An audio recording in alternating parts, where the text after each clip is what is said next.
இந்திய மாணவர் இஸ்லாமிய அமைப்பின் சார்பில் வரும் சட்டமன்ற தேர்தலை முன்னிட்டு மாணவர் தேர்தல் அறிக்கை இன்று வெளியிடப்பட்டது. அந்த தேர்தல் அறிக்கையை வெளியிட்டு அதில் உள்ள முக்கிய அம்சங்கள் குறித்து இந்திய மாணவர் இஸ்லாமிய அமைப்பின் மாநில பொதுச் செயலாளர் முகமது ஜாஃபர் செய்தியாளர்களை சந்தித்து பேசினார். இங்கு கூடியிருக்கக்கூடிய நம் அனைவரின் மீதும் ஏக இறைவனுடைய சாந்தியும் சமாதானமும் உண்டாவதாக. இந்திய மாணவர் இஸ்லாம் அமைப்பு கடந்த 43 வருஷமாக இந்திய திருநாட்டில் மாணவர்களுடைய நலனை மேம்படுத்த வேண்டும், அவர்களை ஆராய்ச்சி ரீதியிலும் அவர்களை ஒழுக்க ரீதியிலும் என்னென்னா மேம்படுத்தணும் அப்படின்னு சொல்லி தொடர்ந்து பாடுபட்டது வருது. சிறந்த ஏசியாவிலேயே சிறந்த அமைதியை வலியுறுத்தக்கூடிய மாணவர் அமைப்பாக யுனெஸ்கோ அங்கீகரிக்கப்பட்ட மாணவர் அமைப்பு எஸ்ஏஓவாக இருக்குது. ஸோ இந்த ஒவ்வொரு தேர்தலின் போதும் நாம் மாணவர்களுடைய தேர்தல் அறிக்கைகள் எப்படி இருக்கணும், அவர்களுக்கு தேவைப்படக்கூடிய மாணவர்களுடைய நலன் எப்படி இருக்கணும் அப்படிங்கிறத வலியுறுத்தி நாம் ஒவ்வொரு தேர்தலையும் தேர்தல் அறிக்கையாக வெளியிடணும். இளைஞர்களுடைய தேவைகள் இப்படி இருக்குது, மாணவர்களுடைய தேவைகள் இப்படி இருக்குது, பொது மக்களுடைய தேவைகள் இப்படி இருக்குது அப்படின்னு சொல்லிட்டு நாம் வெளியிட்டு இருக்கோம். இந்த மாணவர் தேர்தல் அறிக்கையும் அதன் அடிப்படையில் உண்டாகுது. ஒரு 5 கேட்டகரியாக நம்ம இந்த மாணவர் தேர்தல் அறிக்கையை பிரிச்சிருக்கோம். இதில் இடஒதுக்கீடாக இருக்கட்டும், கல்வியாக இருக்கட்டும், கல்வி வளாகங்களாக இருக்கட்டும், சமூக நலன், மாணவர் நலன் அப்படின்னு சொல்லிட்டு 5 கேட்டகரியாக நம்ம பிரிச்சிருக்கோம். இதில் ஒரு 42 கோரிக்கைகளை நாம் என்ன பண்ணியிருக்கோம் அப்படின்னா முன்னிறுத்தி வலியுறுத்தி நாம் இதை வச்சுருக்கோம். இதில் முதல் பகுதியாக நாம் இந்த தேர்தல் அறிக்கையில் வரக்கூடிய தமிழ்நாடு சட்டமன்ற தேர்தலில் நம்ம ஃபஸ்ட்டு வைக்கக்கூடிய முதல் கோரிக்கை, அழுத்தமான கோரிக்கையாக எது இருக்குது அப்படின்னா, இந்தியாவிலும் சரி தமிழகத்திலும் சரி இப்போது அதிகமாக இஸ்லாமிய வெறுப்பு பிரச்சாரங்கள் வடிவமைக்கப்பட்டு இருக்குது. அது நிறுவனமாக்கப்பட்டு வந்துக்கிட்டு இருக்குது. ஸோ அதை தடுக்கும் நோக்கத்தில் நாம் இஸ்லாமிய வெறுப்பு பிரச்சாரத்தை தடுத்து நிறுத்தணும் அப்படிங்கிற அந்த சட்டத்தை தமிழ்நாடு சட்டமன்றத்தில் நிறைவேற்றணும் அப்படிங்கிறது எஸ்சிஓடைய முக்கிய கோரிக்கைகளாக இருக்குது. இதை நாம் முன்னிறுத்தி கொண்டு போக இருக்கோம். அடுத்ததாக பார்த்தோம் அப்படின்னா, தமிழ்நாட்டில் பல்வேறு பகுதிகளில் பழங்குடியின மக்களாக இருக்கட்டும், ஜாதி சான்றிதழ் பெறுவதில் அவர்கள் ரொம்ப சிரமங்களை மேற்கொள்கிறாங்க. உதாரணத்துக்கு திருநெல்வேலியில், தூத்துக்குடியில், ஏரல் பகுதிகளாக இருக்கட்டும், இங்கே தஞ்சாவூர் சைடில் இருக்கக்கூடிய பகுதிகளாக இருக்கட்டும், அவர்களுக்கு ஜாதி சான்றிதழ் தரதில் ரொம்ப அரசாங்கங்கள் பாகுபாடு காமிச்சிட்டு இருக்காங்க. அதை நம்ம என்னென்னா களையணும், அவர்களுக்கு எளிமையாக ஜாதி சான்றிதழ் பெறணும் அப்படிங்கிறத வலியுறுத்துகிறோம். அதனால் அவங்களுடைய கல்வியுடைய இடைநிற்றல் அதிகமாக இருக்குது. அவர்கள் என்னென்னா 9th வரையும் தான் படிக்கிறாங்க, 10th கூட அவங்க எழுத மாட்டுறாங்க. ஒரே ரீசன் என்ன அப்படின்னு சொல்லி பார்த்தோன்னா, இந்த கம்யூனிட்டி சர்டிஃபிகேட் இல்லை அப்படிங்கிறது தான் அவங்களுடைய விஷயமா இருக்குது. ஸோ அதை நாம் இந்த தேர்தல் அறிக்கையில் வலியுறுத்தி சொல்லியிருக்கோம். அடுத்ததாக பார்த்தோம் அப்படின்னா, வக்புடைய நிலங்கள் இங்கே அதிகமாக காலியாக இருக்குது.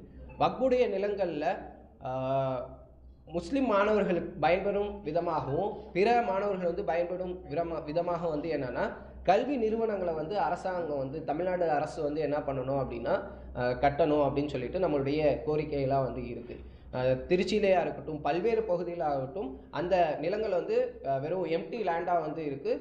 ஸோ அதை என்ன பண்ணணும் அப்படின்னா கட்டி மாணவர்களுடைய பயனுக்கு அந்த நிலங்களை கொண்டு வரணும் அப்படிங்கிறது நம்மளுடைய கோரிக்கைகளில் முக்கியமாக இருக்குது.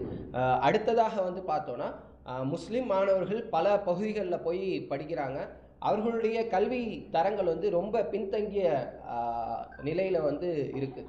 ரங்கத் மிஸ்ராவுடைய அறிக்கையின்படி பார்த்தோன்னா SC/ST பீப்புளுக்கு பிலோவாக தான் முஸ்லீமுடைய ஸ்டடீஸ் இருக்குது அப்படிங்கிறது நம்ம எல்லாத்துக்குமே தெரியும். அதுக்காக அதை மீட்டெடுக்கணும் அப்படிங்கிறதுக்காக முஸ்லீம் மாணவர்களுக்கு என்னென்னா ஒவ்வொரு ஊரில் முக்கிய நகரங்களில் என்னென்னா கல்வி விடுதிகள் கட்டித்தரணும் அப்படிங்கிறது எஸ்சியோடைய கோரிக்கைகளில் முக்கியமான ஒரு விஷயமா இருக்குது. அதை தாண்டி பார்த்தோன்னா, நாம் ஒவ்வொரு தேர்தல்லையும் வந்து கடந்த ஒரு 3 தேர்தல் அறிக்கையில் நம்முடைய கோரிக்கைகளில் முதன்மையாக இருக்கிறது என்ன அப்படின்னு சொல்லி பார்த்தோன்னா நீட். நம்ம எல்லாத்துக்கும் தெரியும் நீட்டுடைய தேர்வுனால மன அழுத்தம் எப்படி வந்து ஆகிட்டு இருக்காங்க மாணவர்கள் அப்படின்னு சொல்லிட்டு. இதை மீண்டும் வரக்கூடிய அரசுகள் வந்து கண்டிப்பாக நீட் விலக்கு வந்து தமிழ்நாட்டில் வந்து பெற்றுத்தரணும் அப்படிங்கிறது வந்து எஸ்சியுடைய கோரிக்கைகளாக இருக்குது. அடுத்து ஆசிரியர்களுடைய தனியார் கல்லூரிகள்லையும் தனியார் பள்ளிகள்லையும் வேலை பார்க்கக்கூடிய ஆசிரியர்களுக்கு வந்து அடிப்படை ஊதியத்தை சேலரியை வந்து என்னென்னா கவர்மெண்ட் வந்து ஃபிக்ஸ் பண்ணணும் அப்படிங்கிறது நம்மளுடைய கோரிக்கையாக இருக்குது. ரொம்ப பேசிக்கான ரொம்ப கம்மியான சேலரிக்கு வந்து அவங்க வந்து என்ன பண்ணிகிட்டு இருக்காங்க அப்படின்னா ஒர்க் வந்து பண்ணிகிட்டு இருக்காங்க. ஸோ இன்றைக்கி இருக்கக்கூடிய பொருளாதார தேவைகளை வந்து உணர்ந்து கல்லூரி ப்ளஸ் ஸ்கூல்ஸ்க்கான என்னென்னா ஸ்கூலுக்கான சேலரியை வந்து என்னென்னா ப்ரைவேட் ஸ்கூலில் ஒர்க் பண்ணக்கூடிய ப்ரைவேட் காலேஜில் ஒர்க் பண்ணக்கூடிய அந்த ப்ரொஃபஸர் டீச்சருக்கு வந்து ஸ்கேல் வந்து அவங்க வந்து கவர்மெண்ட் வந்து நிர்ணயிக்கணும் அப்படிங்கிறது நம்மளுடைய அடுத்த கோரிக்கைகளாக வந்து இருக்குது.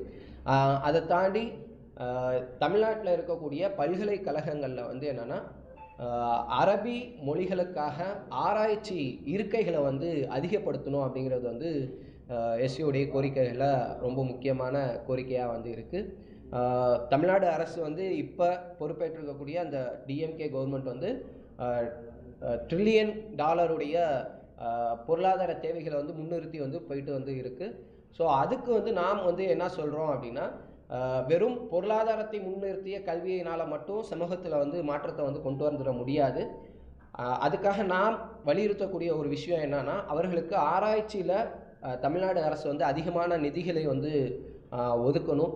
அது மட்டும் இல்லாமல் அவர்களுக்கு வந்து என்னென்னா சரிவர வந்து ஸ்காலர்ஷிப்பாக இருக்கட்டும், ஃபண்ட்ஸாக இருக்கட்டும், நிறையா ரிசர்ச்சுக்கான எக்யூப்மெண்ட்ஸாக இருக்கட்டும், இது எல்லாமே வந்து என்னென்னா கவர்மெண்ட் வந்து ப்ரொவைட் பண்ணணும். அதுக்கு நிறையா நிதிகளை வந்து ஒதுக்கணும். அப்படி பண்ணால் மட்டும்தான் கல்வியில் வந்து ஈக்குவாலிட்டி வந்து கொண்டு போக முடியும். பொருளாதாரத்தை முன்னிறுத்தின கல்வியை வந்து தாண்டி ஒழுக்கம் ரீதியிலான ஆராய்ச்சி ரீதியிலான கல்வியை வந்து முன்னிறுத்தணும் அப்படின்னா அது ஒரு அடிப்படை தேவையாக வந்து இருக்குது. இது எல்லாத்தையும் வந்து முன்னிறுத்தி கடைசியாக வந்து என்னென்னா நம்முடைய ஆர்டிஇ எல்லாத்துக்கும் வந்து தெரியும்.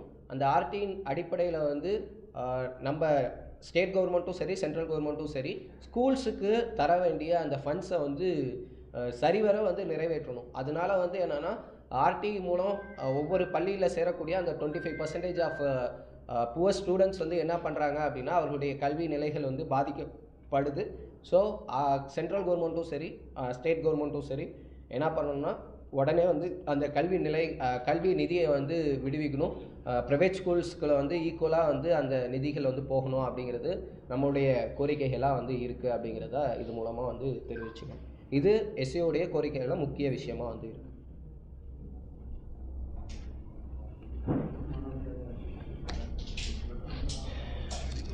புரியுது. இது மாணவர் தேர்தல் அறிக்கை உங்களுடைய கைகளில் வந்து எல்லாமே வந்து கொடுத்துட்றோம். இதில் நான் முன்னாடியே சொன்ன மாதிரி 5 கேட்டகரியாக வந்து பிரிச்சுருக்கோம். அதில் 42 கோரிக்கைகளை வந்து நம்ம வந்து முன்னிறுத்தியிருக்கோம். அதை உங்கள் கையில் வந்து கொடுக்குறோம். அதை வந்து ரீட் பண்ணிக்கோங்க. நான் இப்போ சொன்ன விஷயங்கள் வந்து ரொம்ப முக்கியமாக இருக்கக்கூடிய விஷயங்கள் தான் உங்கள்கிட்ட வந்து டிஸ்கஸ் வந்து பண்ணுறோம்.